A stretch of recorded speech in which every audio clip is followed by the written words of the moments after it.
So in previous lecture we have studied how to create a class, how to define a class in a Java, then how to create the objects of a class, then how to create a more than one object, the memory allocation for that objects, and also the array of object. Okay, now the next point is constructor.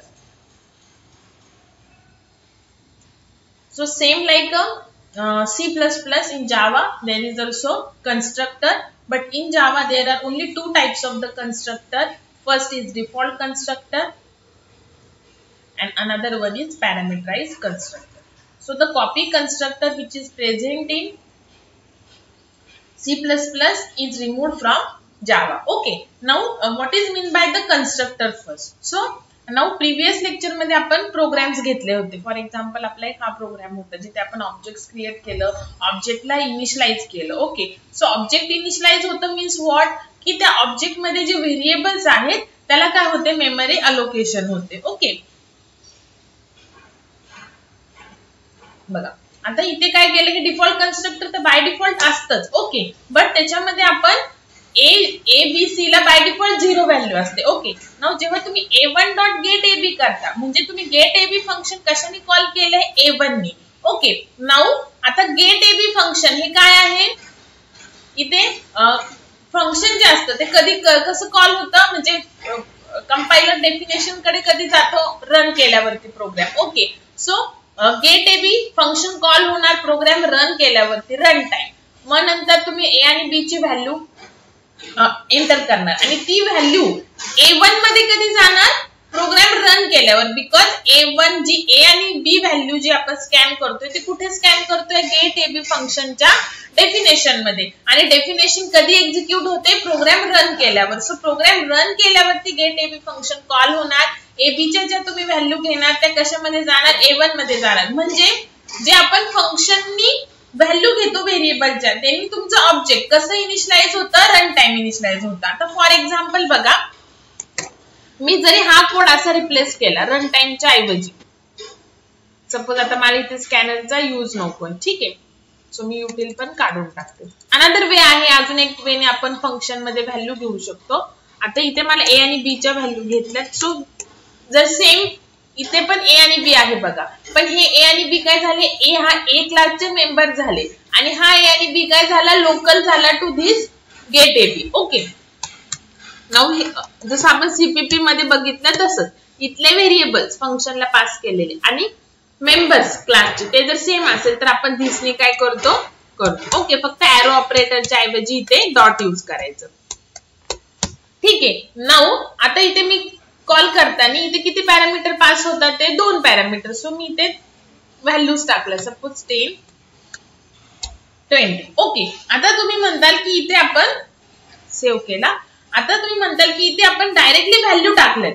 So a1 मध्ये ab मध्ये value 10 आणि 20 जाणार compile time. So wrong, because जरी आपण value direct टाकले असते पण त्या कुठे टाकलेत, आपण फंक्शन कॉलला टाकलेत. ओके, सो फंक्शन कॉल जो असतो तो कधी एक्झिक्यूट होतो, कधी डेफिनेशन कडे जातो, प्रोग्राम रन केल्यावर. मग जर तुम्ही स्कॅनर क्लासचा यूज केला तर तुम्हाला माहिती की व्हॅल्यू रन टाइमच होतात. ओके, बट तुम्ही एखाद्या फंक्शन मध्ये काही व्हॅल्यू पास केल्या, बट ते फंक्शन तर एक्झिक्यूट कधी होतं, प्रोग्राम रन केल्यावरच. सो प्रोग्राम रन केल्यावरच गेट ab फंक्शन एक्झिक्यूट होणार.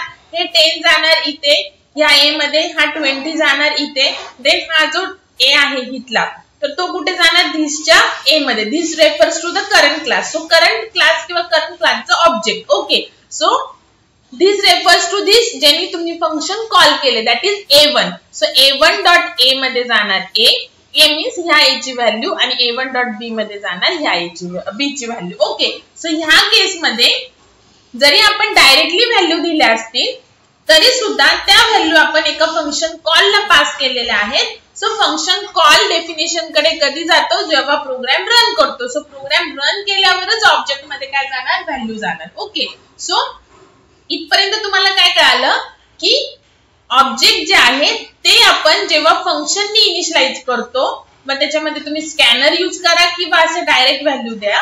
ऑब्जेक्ट कसं इनिशियलाइज होतं, रन टाइमच. ओके, सो ऑब्जेक्ट जेव्हा तुम्ही मेंबर फंक्शननी किंवा आता जसं जावा मध्ये मेथड यूज करता तुमच्या ऐवजी, मेंबर मेथडनी तुमचं जे ऑब्जेक्ट आहे ते कसं इनिशियलाइज होतं, रन टाइम इनिशियलाइज होतं. कोणतेही यूज करा, स्कॅनर यूज करा किंवा विदाउट स्कॅनर, पण ऑब्जेक्ट कसं रन होतं, रन टाइमच होतं. इनिशियलाइज कसं होतं, रन टाइमच होतं. ओके, नाउ आपण काय म्हणतो की class is user define data type. मी तुम्हाला कन्स्ट्रक्टरचं मिनिंग सांगते की का कन्स्ट्रक्टरचा यूज करायचा, देन आपण डेफिनेशन बघू.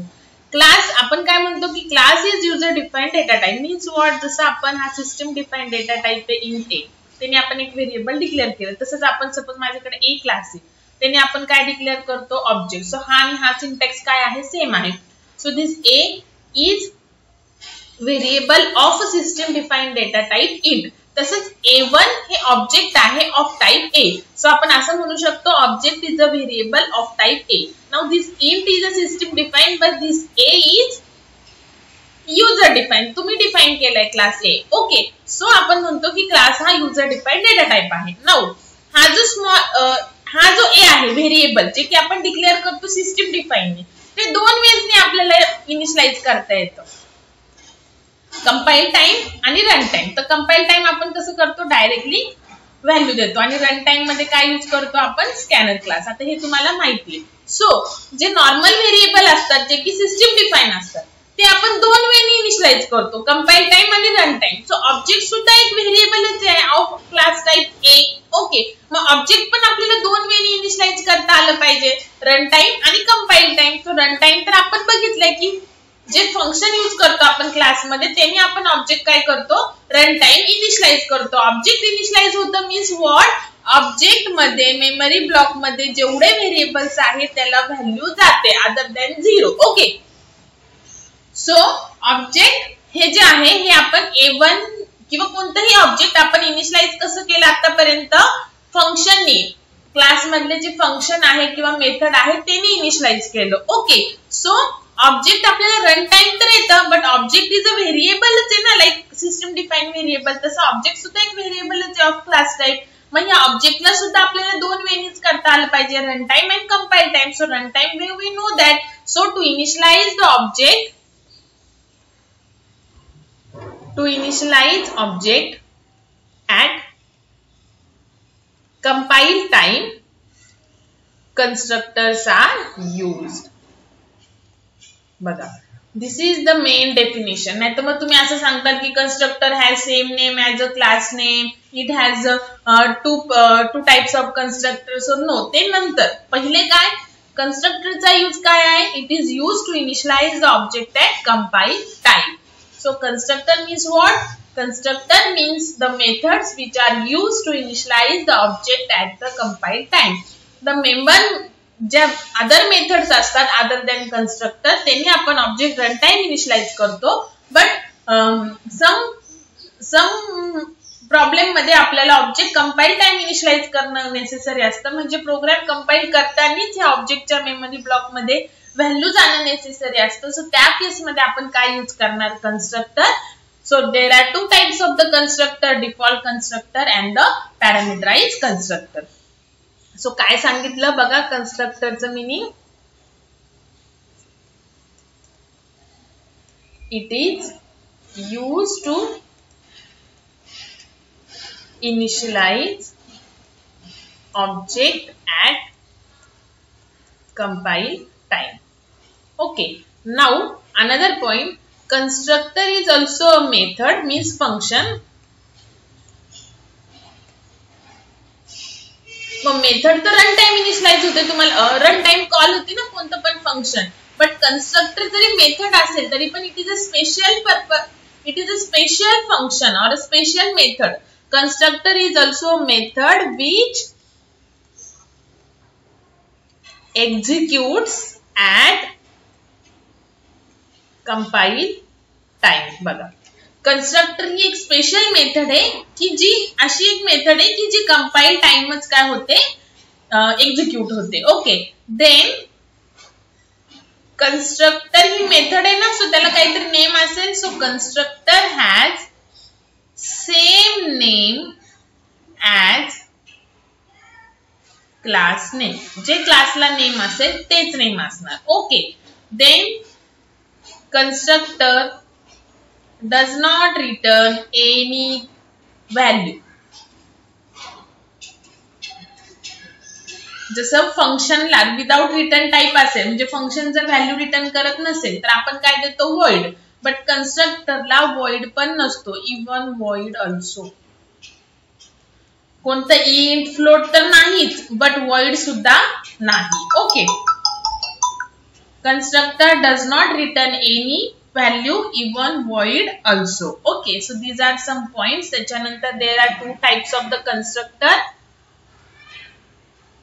Default and parameterise. जसं मी तुम्हाला इच टाइम ऑब्जेक्ट क्रिएट करताना सांगितलं की डिफॉल्ट कन्स्ट्रक्टर हे ऑटोमॅटिकली क्रिएट असतंच जावा मध्ये. म्हणजे जेव्हा तुम्ही ऑब्जेक्ट क्रिएट करता a1 is equal to new a, तेव्हा ऑटोमॅटिकली हे कन्स्ट्रक्ट, जेव्हा तुम्ही क्लास क्रिएट करता त्याचं डिफॉल्ट कन्स्ट्रक्टर बॅकएंडला ऑटोमॅटिकली क्रिएट होतं. सपोज क्लास ए मध्ये 2 व्हेरिएबल्स आहेत, सो a1 ला मेमरी अलोकेट झाली ab साठी. सो जेव्हा हे ऑब्जेक्ट, हे स्टेटमेंट जेव्हा कंपाईल होतं तेव्हा ऑटोमॅटिकली इथे व्हॅल्यू काय जाते, 0 0. आणि जर तुम्हाला अदर दॅन 0 व्हॅल्यू द्यायची असेल डिफॉल्ट कन्स्ट्रक्टरला तर तुम्ही डिफॉल्ट कन्स्ट्रक्टर इन्क्लूड करा. पण जर तुम्हाला व्हॅल्यू 0 द्यायची असेल इच व्हेरिएबलला तर मग करायची गरज नाही. ओके, आलं का लक्षात? ठीक आहे. आणि पॅरामीटराइज कन्स्ट्रक्टर म्हणजे काय, मेथडला जसे आर्ग्युमेंट्स असतात, पॅरामीटर मीन्स व्हॉट, आर्ग्युमेंट, तसेच कन्स्ट्रक्टरला पण असणार. आता आपण एक एक्झाम्पल बघूया.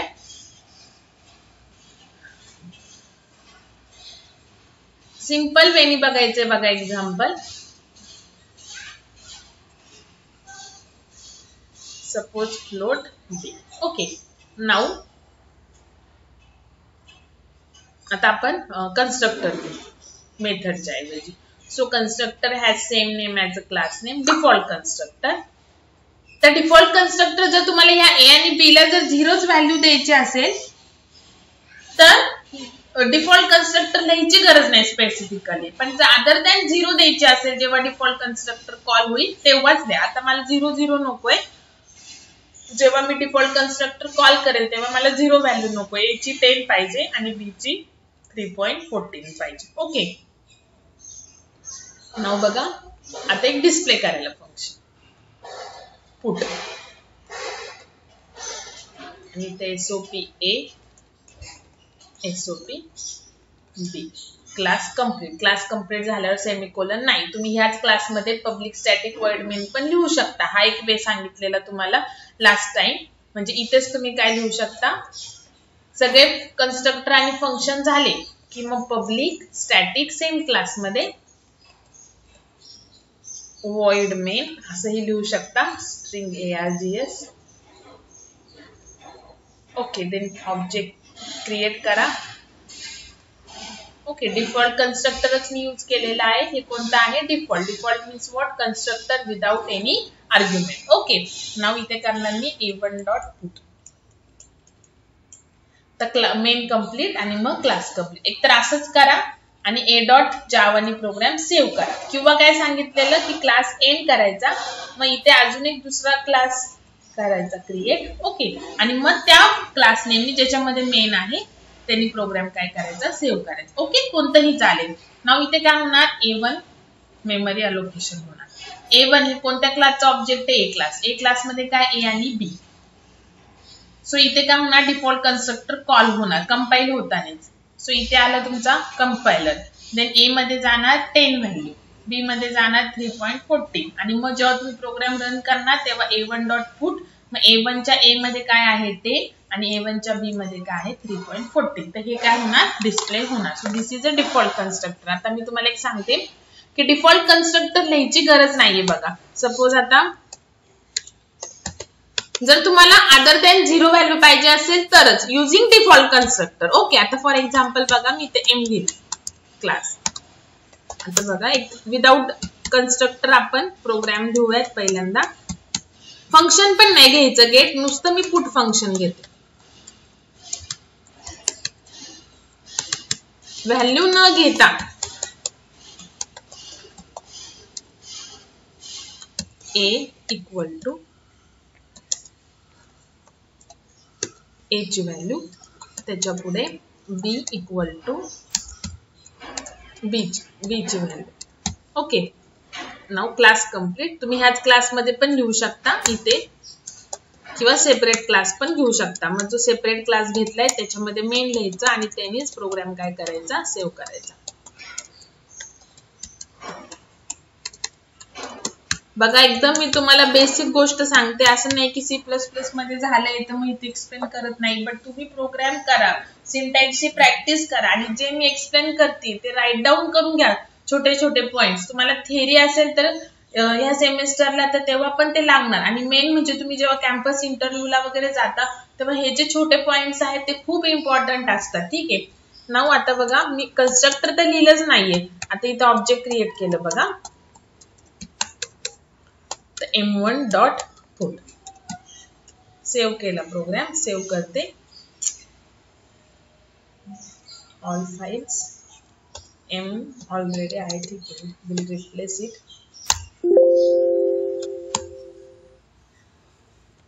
Open the command prompt.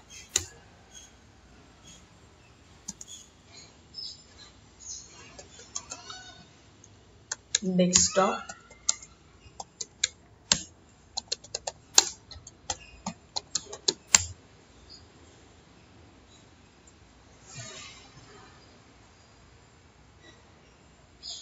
आता बघा जावा व्हॅल्यू काय आलं बघा, 0 आणि बी आपला फ्लोट आहे. सो 0.0 म्हणजेच काय की आपण व्हॅल्यू तर कुठे दिलेलं नाहीत ना 0 आणि. C++ मध्ये काय होतं, जेव्हा तुम्ही जर डिफॉल्ट कन्स्ट्रक्टर नाही टाकला आणि मेथड पण नाही टाकली, फंक्शन पण नाही टाकलं व्हॅल्यू घेण्यासाठी, जेव्हा तुम्ही ऑब्जेक्ट क्रिएट करता तेव्हा गार्बेज व्हॅल्यू जाते. बट इथे काय होतं, व्हॅल्यू 0 येते व्हेरिएबलला. व्हाय? बिकॉज डिफॉल्ट कन्स्ट्रक्टर जेव्हा तुम्ही क्लास क्रिएट करता ऑटोमॅटिकली बॅकएंडला त्याचं डिफॉल्ट कन्स्ट्रक्टर क्रिएट होतं. ओके, सो जर तुम्हाला व्हॅल्यू 0 पाहिजे असेल तर डिफॉल्ट कन्स्ट्रक्टर ऍड करायची गरज नाही, ते ऑटोमॅटिकलीच असतं. आता तुम्हाला युजिंग डिफॉल्ट कन्स्ट्रक्टर तुम्हाला अदर दॅन 0 व्हॅल्यू द्यायच्या असतील. Using default, not parameterize. बघा, अजून आपण तिकडे आलो नाही. आता using default constructor if you want to give the value other than 0 value using default constructor, मग आपल्याला इन्क्लूड करावं लागेल. बिकॉज जर आपण इन्क्लूड नाही केलं तर जो ऑटोमॅटिकली डिफॉल्ट कन्स्ट्रक्टर क्रिएट होतो त्याच्यामध्ये काय असतं, 0 व्हॅल्यू. बट आता मला युजिंग डिफॉल्ट कन्स्ट्रक्टरच काय करायचं आहे, अदर दॅन 0 व्हॅल्यू द्यायच्या आहेत. सो इथे मी देते आता ज्या मला अदर दॅन 0 व्हॅल्यू द्यायच्या आहेत त्या. ओके, नाऊ आता बघा, जो की सिस्टम डिफाईन डिफॉल्ट कन्स्ट्रक्टर असतो तो रिप्लेस होणार by this user define default constructor. आता आपण ह्याला सेव्ह केला, कंपाईल. ओके, इथे आपण डबलच करून टाका, हे थोडासा प्रॉब्लेमच येतो फ्लोट आणि डबलला. ठीक आहे.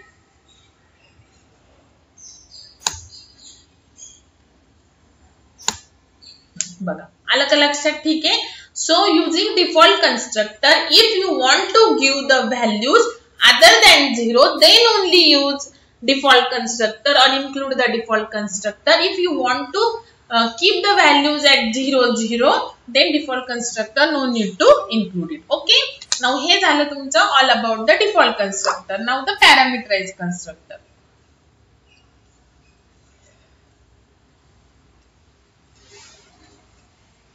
Parameterized constructor means what? Constructor with argument or parameter.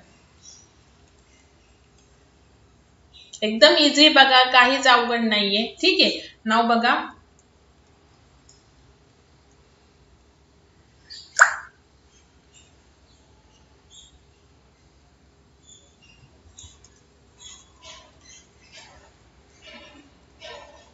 Okay. नाव आता मला पॅरामीटराइज कन्स्ट्रक्टरनी व्हॅल्यू द्यायची आहे ऑब्जेक्टला. ओके, सो जेवढे इनपुट घेणार तेवढे तिथे व्हॅल्यू येणार. सो इथे तुम्ही वेगळं व्हेरिएबल पण घेऊ शकता. बघा, असं म्हणजे इथे जे डिक्लेअर केलेत ना मेंबर्स आहेत ना आता हे क्लासचे, सो ते सोडून जर दुसरे घेतले तर डायरेक्टली तुम्ही असं लिहिणार. इथे मग धिसची गरज नाही, बिकॉज इथे व्हेरिएबल्सच वेगवेगळे आहेत. ओके, बट आपण जनरली काय प्रिफर करतो की एवढे व्हेरिएबल नेम देण्यापेक्षा सेमच द्यायचे आणि आपण धिस कीवर्ड यूज करायचा. ओके, सो आपण तेच करूया. बिकॉज जेव्हा आपण पुढे इनहेरिटन्सचे प्रोग्राम बघतो तेव्हा आपल्याला खूप सारे व्हेरिएबल्स लागतात, मग एवढे व्हेरिएबल्स आपण डिफरंट घेऊ नाही शकत. सो त्या केसमध्ये दिस यूज करायचं. ओके, सो हे झालं डिफॉल्ट. जे गेट एबीचं फंक्शन दिलेलं ना मी सेम तेच फंक्शन आहे, फक्त हे कन्स्ट्रक्टर असल्यामुळे ते कंपाईल टाइम एक्झिक्यूट होतं आणि कंपाईल टाइम एक्झिक्यूट झाल्यामुळे तुमचं जे ऑब्जेक्ट आहे ते कंपाईल टाइम इनिशियलाइज होतं. Okay, that's it. देन इथे पुट फंक्शन. सो आपण जेवढे क्लासचे प्रोग्राम घेतलेले आहेत ते सगळे तुम्ही कन्स्ट्रक्टरनी गेट जे फंक्शन घेतलेलं आहे, गेट फंक्शन जे तुम्ही फंक्शनला नेम घेतला असेल व्हॅल्यू घेण्यासाठी तर ते रिप्लेस करून कन्स्ट्रक्टरचा यूज करा. कन्स्ट्रक्टर मध्ये स्कॅनर वगैरे कधीही यूज करायचं नाही. यूज केलं तरी ते वर्क होतं, बट जी कन्स्ट्रक्टरची कन्सेप्ट आहे तर तीच पूर्ण जर तुम्ही कन्स्ट्रक्टर मध्ये स्कॅनर टाकलं तर ती जी कन्सेप्ट आहे की कंपाईल टाइम आणि स्कॅनर कसं होतं रन टाइम, तर ते काय होतं एक्झॅक्ट अपोजिट होतं. सो कन्स्ट्रक्टर मध्ये स्कॅनर कधीही यूज करायचं नाही. ओके, सो सेम क्लास मध्येच आपण आता करूयात. Public static void main, then इथे स्ट्रिंग args. देन आता ऑब्जेक्ट क्रिएट केलं. डिफॉल्ट पॅरामीटराइज कन्स्ट्रक्टर कसं कॉल करायचं बघा. आता या पॅरामीटराइज कन्स्ट्रक्टरला किती पॅरामीटर्स आहेत? 2. सो इथे पण आपल्याला 2 पॅरामीटर काय करावे लागतील? पास करावे लागतील. ओके, सो प्रोग्राम जेव्हा कंपाईल करतात तेव्हाच M1 साठी कन्स्ट्रक्टर कॉल होणार आणि M1 च्या A मध्ये आणि B मध्ये काय जाणार? 10 आणि 5.65 आणि मग तुम्ही काय करणार? M1 डॉट पुट करणार. सिंपल आहे, आलं लक्षात? तेच केलेले आहे, फक्त युजिंग पॅरामीटराइज डिफॉल्ट कन्स्ट्रक्टर नाही. आलं लक्षात? ठीक आहे. सो इथे फक्त आपण काय केलेलं आहे? पॅरामीटराइज कन्स्ट्रक्टर यूज केले. डबल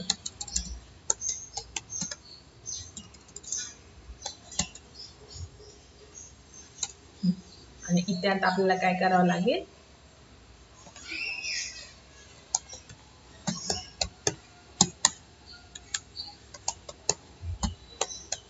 आता इथे बघा, तुम्ही जर सेपरेट क्लास तुम्हाला लिहायचा असेल तर हा क्लास इथेच एंड करायचा. अजून एक क्लास घ्यायचा, suppose F class. Okay, so आता मेन कशामध्ये आहे? एफ क्लास मध्ये आहे. सो हा प्रोग्राम तुम्हाला सेव्ह करावा लागेल एफ नी, ज्याच्यामध्ये मेन आहे. लक्षात ना? आता कंपाईल करा आणि रन करा.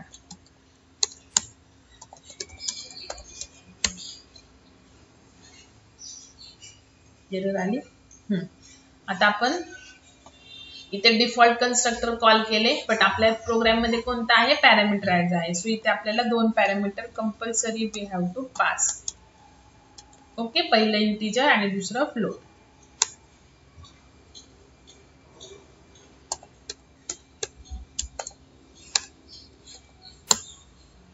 लक्षात? ठीक आहे, व्हॅल्यूज असाइन होणार आहेत, फक्त त्या कंपाईल टाइम होणार आहे. नाऊ आता तुम्ही एका प्रोग्राम मध्ये दोन्ही पण कन्स्ट्रक्टर इन्क्लूड करू शकता.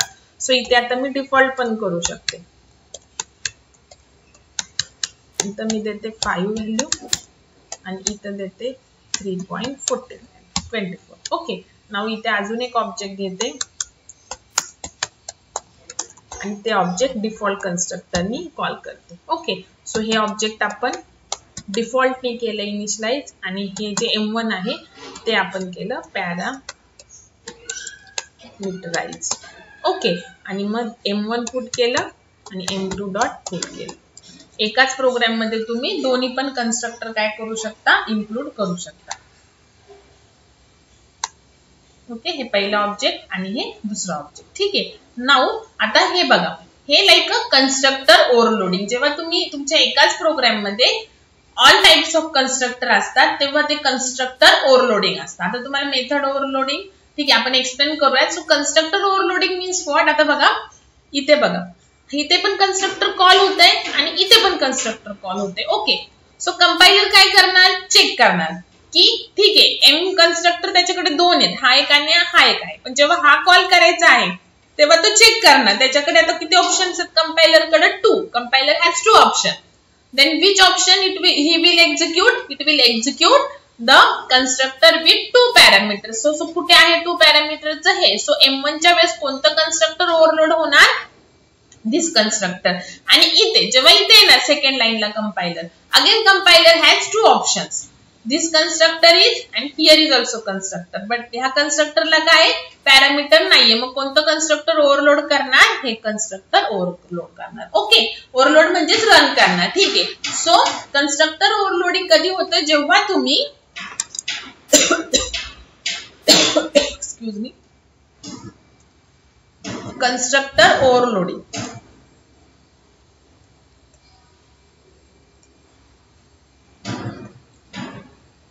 when you include all types of a constructor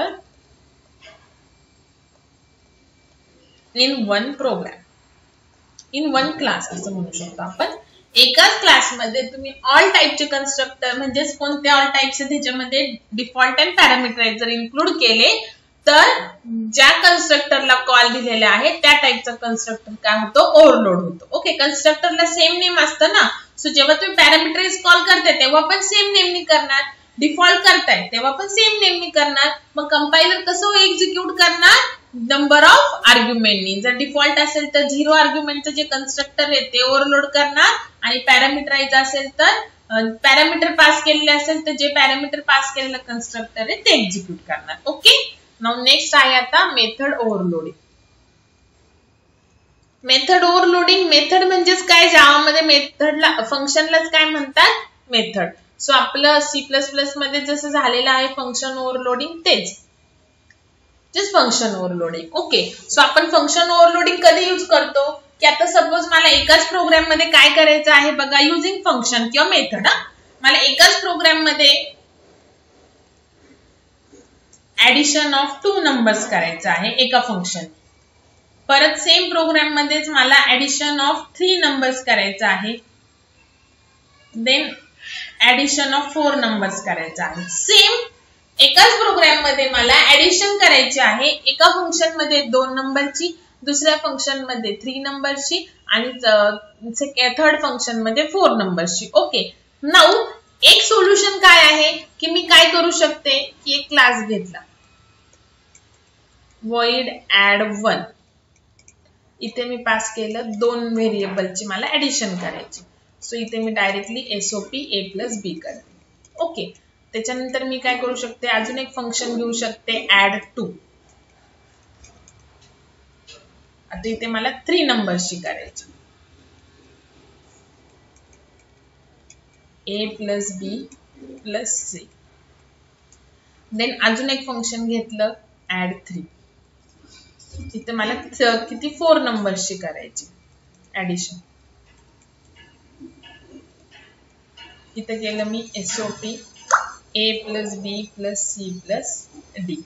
okay, so मी काय केलं की नंतर public static word main string args, नंतर इथं A1 ऑब्जेक्ट क्रिएट केलं. नाउ A1 डॉट ऍड 2 ला किती पॅरामीटर पास आहेत? 1 2 3 10 20 30 केलं सपोज.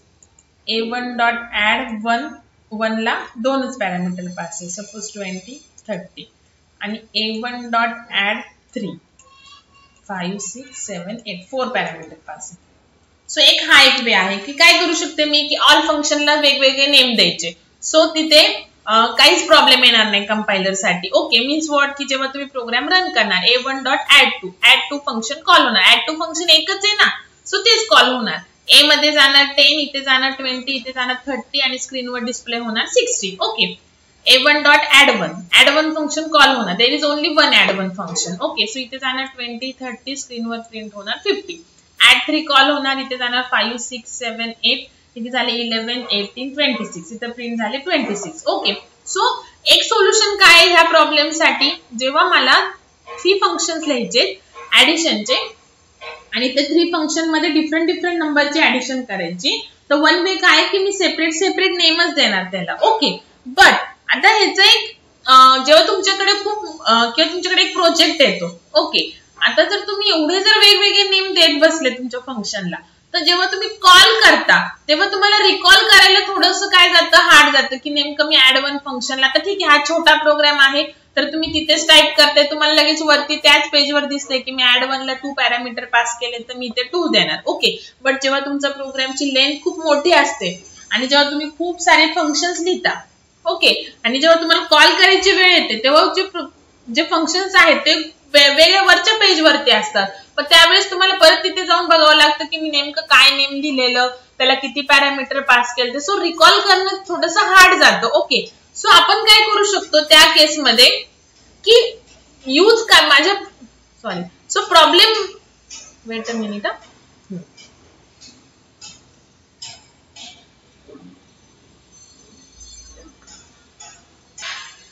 सो एवढे डिफरंट फंक्शन नेम देण्यापेक्षा एक सोल्युशन काय आहे, मेथड ओव्हरलोडिंग काय करतं बघा. मेथड ओव्हरलोडिंग अलाउ करतं की तुम्ही तुमच्या प्रोग्राम मध्ये मोर दॅन वन फंक्शनला you can give same name. Method overloading काय करतं, it will allow you to give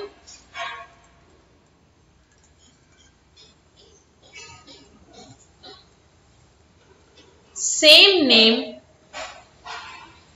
to more than one function.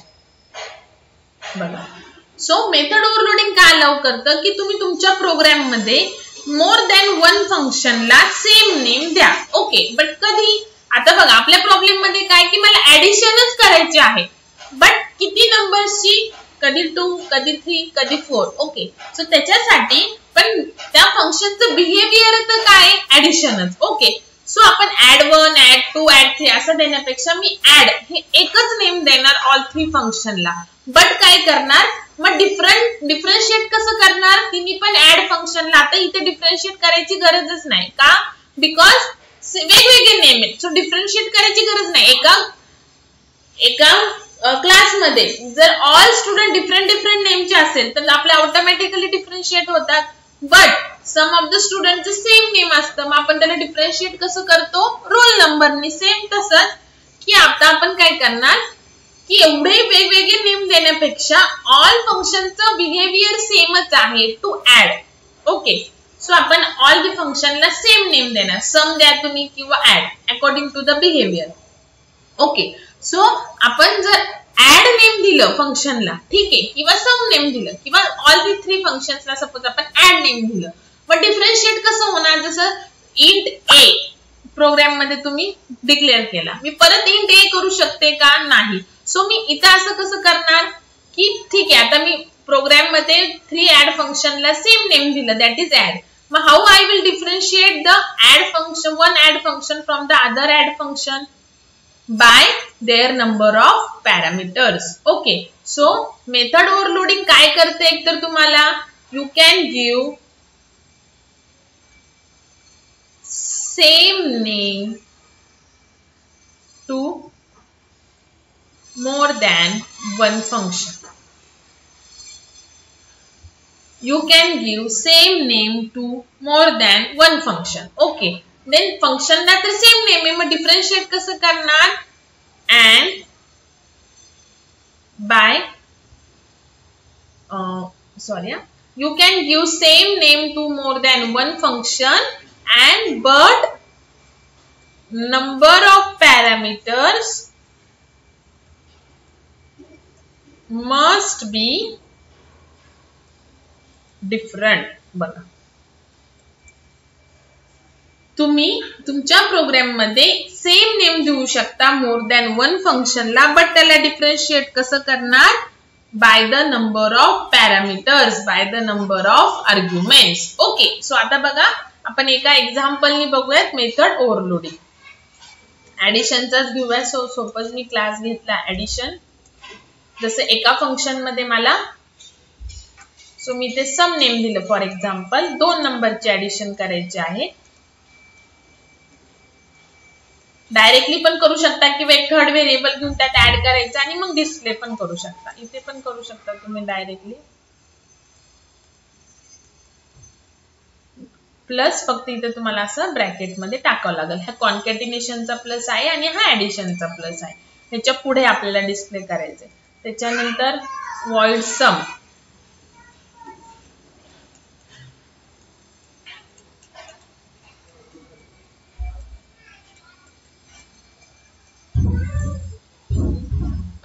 then addition equal to plus a plus b plus c.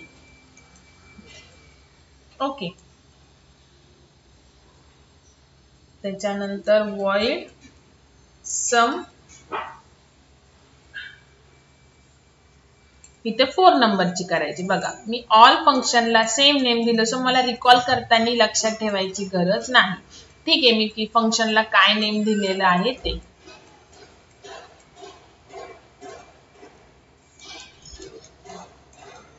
a plus b plus c plus d. So मी काय केलं, फंक्शनला same name दिले but number of parameter different दिले. So इथे 2 parameters दिलेत, इथे 3 दिलेत आणि इथे 4 दिले. सो एकाच प्रोग्राम मध्ये पण तुम्ही मेन लिहू शकता. ठीक आहे, इथे मेन लिहिलं string args addition object.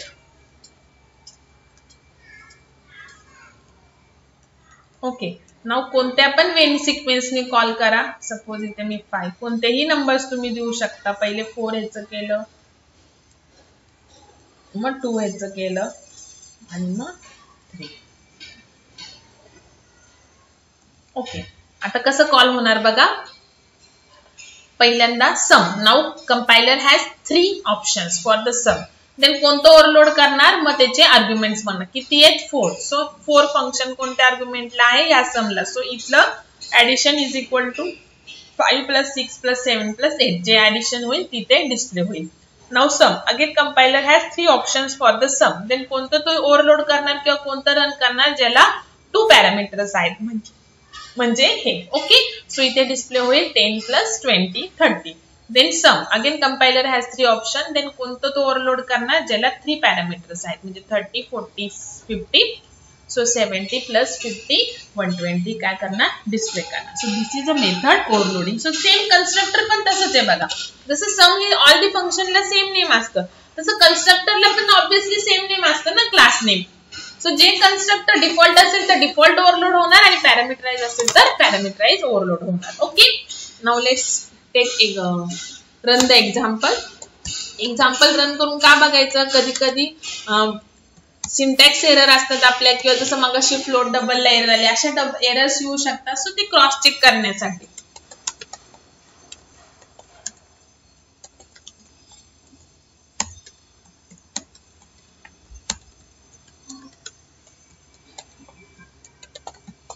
Easy आहे बघा.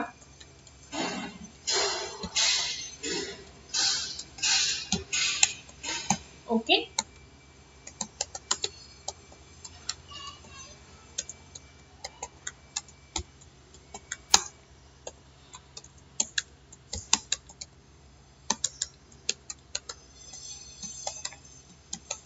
प्रिंट आपण अजून एक प्रोग्राम करू मेथड ओव्हरलोडिंगचा.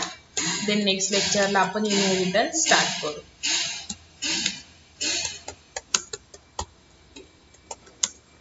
आपले इनहेरिटन्स आणि इंटरफेस झालं की किती चॅप्टर कंप्लीट होतात तुम्हाला मी एकदा सांगते लेक्चरच्या एंडला. सो अजून 2 लेक्चर मध्ये आपले आय थिंक 3.5 चॅप्टर कंप्लीट होऊन जातील.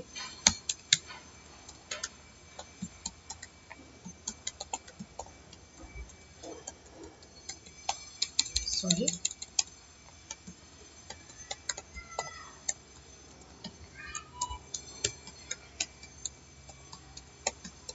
ओके, नाउ एकाच प्रोग्राम त्याच क्लासमध्ये लिहिलं तरी चालेल मेन, किंवा एक दुसरा क्लास करा. ते खूप वेळा सांगितले तुम्हाला, जे प्रिफरेबल आहे ते करा, किंवा कॉलेजमध्ये जे यूज करतात ते करा. दोन्ही पण राईट वे आहेत. असं काही नाहीये की सेपरेट क्लास यूज केला तेच राईट वे. बालगुरु स्वामी मध्ये सेपरेट क्लास आहे आणि कम्प्लीट रेफरन्स जे बुक आहे जावाचं त्याच्यामध्ये सेम क्लासमध्येच आहे.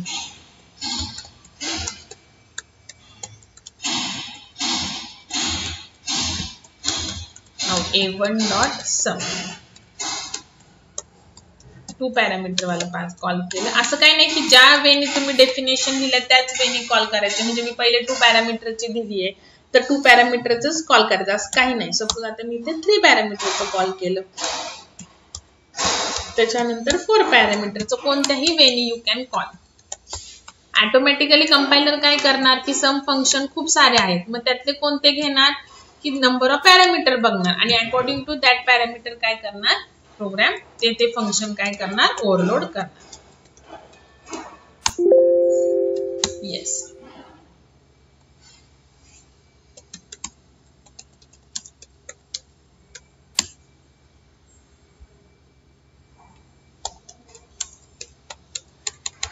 बघ ऑल 3 फंक्शन्स म्हणजे ह्याच्यामध्ये तुम्हाला फंक्शनला काय नेम दिलंय वगैरे ते लक्षात ठेवायची गरज नाही. परत एकदा सांगितलं की अशा स्मॉल फंक्शन मध्ये जास्त यूज होत नाही. म्हणजे आता इथे तुम्ही कॉल करताना तुम्हाला इथेच ह्याच पेजवर दिसतंय की तुम्ही काय काय फंक्शनला नेम दिले.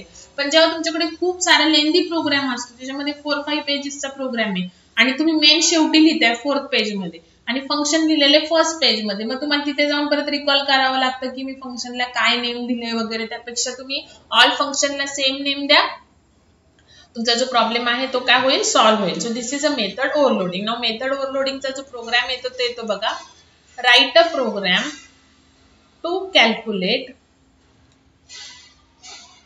Area of square, circle and shape change होऊ शकतात, rectangle using method overloading. Using method overloading, you have to find out the area of square, circle and rectangle. So method overloading सांगितले आहे. So all function ला काय येणार, same name येणार. Okay. Now आता square साठी इनपुट काय असतं, ओनली 1 साइड. सर्कल साठी काय असतं, ओनली 1 रेडियस. आणि रेक्टँगल साठी काय असतं, लेंथ अँड ब्रेथ. सो मी ऑल फंक्शनला नेम दिलं एरिया, एरिया अँड एरिया, पण ह्याच्यामध्ये पण एकच आर्ग्युमेंट आहे आणि इथे पण एकच आहे, पण आपल्याला डिफरंट आर्ग्युमेंट पाहिजे. सो आपण कोणतं तरी एक काय करू शकतो, 0 आर्ग्युमेंट. आणि ह्याला तर 2 आहे, सो रेक्टँगल तर डिफरन्शिएट होणारच आहे. फक्त प्रॉब्लेम काय स्क्वेअर आणि सर्कलचा आहे, बिकॉज दोघांना पण एकच इनपुट असतं. स्क्वेअरला साइड असते आणि सर्कलला रेडियस. मग आपण एक कोणतं तरी एरिया फंक्शन विदाउट आर्ग्युमेंट घ्यायचं, एक विथ 1 आर्ग्युमेंट घ्यायचं आणि एक विथ 2 आर्ग्युमेंट घ्यायचं. ओके. त्याने आपण काय करणार की फंक्शनला मेथड ओव्हरलोडिंग मध्ये फंक्शनला नेम सेम देणं नेसेसरी आहे, बट अजून एक काय नेसेसरी आहे की ऑल फंक्शनला डिफरंट पॅरामीटर पाहिजे. मग एखाद्या फंक्शनला 0 असेल म्हणजे एकही पॅरामीटर नसेल, दुसऱ्या फंक्शनला 1 असेल, तिसऱ्याला 2, 3 असं. ओके. नाउ बघा क्लास एरिया. ओके. आता मी कोणतंही एरिया किंवा आपण असं म्हणूया एरिया शेप्स, म्हणजे आपण फंक्शनला एरिया नेम देऊ. क्लास आणि फंक्शन नेम सेम द्यायचं नाही. एरिया ह्याला आता हा जो फर्स्ट एरिया आहे ना तो आपण रेडियस साठी करू. ओके. सो इथे मी डायरेक्ट रेडियस देते आता 7. सॉरी इथं की आपण डायरेक्टली फॉर्म्युलाच टाकूयात. सिस्टीम डॉट, तुम्ही एक सेपरेट व्हेरिएबल घेऊन स्कॅनर घेऊन पण करू शकता. आता मी हे सर्कल साठीच एरिया फंक्शन घेतले विथ 0 पॅरामीटर आणि इथे बघा एरिया ऑफ सर्कल मी डायरेक्ट कॅल्क्युलेट करते. एरिया ऑफ सर्कलचा फॉर्म्युला काय असतो, 3.14 into R into R. So आरची व्हॅल्यू आता मी डायरेक्ट देते. Okay. Now next area function, area of same name फंक्शनला स्क्वेअर साठी. सो ह्याला मी एक पॅरामीटर पास करते, that is side.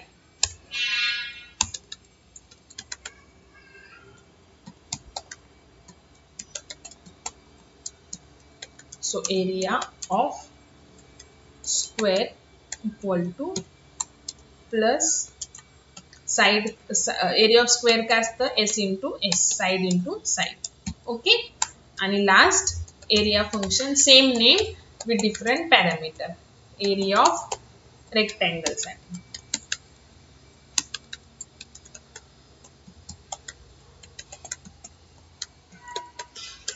Area of rectangle,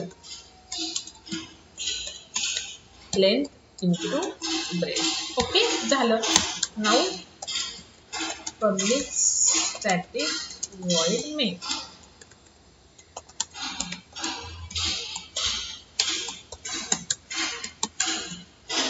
Okay, area shapes is my class name. That's the object. Okay. Now call the function. कोणतं पण area function call करा. Suppose मी 2 पॅरामीटरचं केलं, so automatically area of rectangle calculate होणार. Without आर्ग्युमेंटचं दिलं तर area of circle call होणार आणि with 1 आर्ग्युमेंटचं दिलं तर एरिया ऑफ स्क्वेअर कॉल होणार. Okay. Area shapes dot Java. All files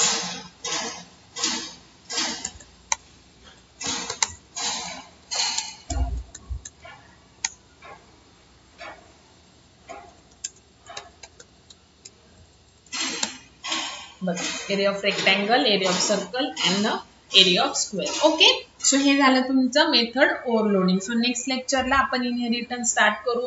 मग इनहेरिटन्स मध्ये अगेन सिंगल, जावामध्ये मल्टिपल इनहेरिटन्स सपोर्ट नाही करत, मग why Java not supported multiple inheritance, हा पण इंटरव्ह्यू क्वेश्चन आहे. ते सगळं प्रॉपर मी तुम्हाला विथ एक्झाम्पल एक्सप्लेन करेल. ओके, नाऊ किती सिलेबस झाले एकदा तुम्हाला रिकॉल करते. बघा, आपलं सेकंड चॅप्टर, फर्स्ट चॅप्टर तर झालंच आहे, सेकंड चॅप्टर पण झाले आपलं, व्हेक्टर, रॅपर, कन्स्ट्रक्टर वगैरे. आता आपलं थर्ड चॅप्टर स्टार्ट होईल, इनहेरिटन्स इंटरफेस. त्यातलं आपलं पॅकेजेस पॉइंट झालेला आहे, म्हणजे 3.4 पॉइंट आपला झालेला आहे. सो थर्ड युनिट आपलं कम्प्लीट व्हायला अजून 2 लेक्चर्स लागतील. इनहेरिटन्स नेक्स्ट लेक्चर मध्ये, इनहेरिटन्स तुम्हाला असं डिटेल मध्ये नाही, 2 to 3 लेक्चर मध्ये आपलं इनहेरिटन्स आणि इंटरफेस कम्प्लीट होऊन जाईल. Packages we have already completed. Okay, so अजून 3 लेक्चर्स धरा कम्प्लीट, त्याच्यामध्ये आपले 3 युनिट्स कम्प्लीट होतील. मग तुम्हाला जे प्रोजेक्ट साठी रिक्वायर्ड आहे ते चॅप्टर आपण आधी घेऊ, म्हणजे ऍपलेट आणि फाईल हँडलिंग. ओके, आणि मग नंतर आपण एक्सेप्शन हँडलिंग आणि मल्टी थ्रेडिंग घेऊ. ओके.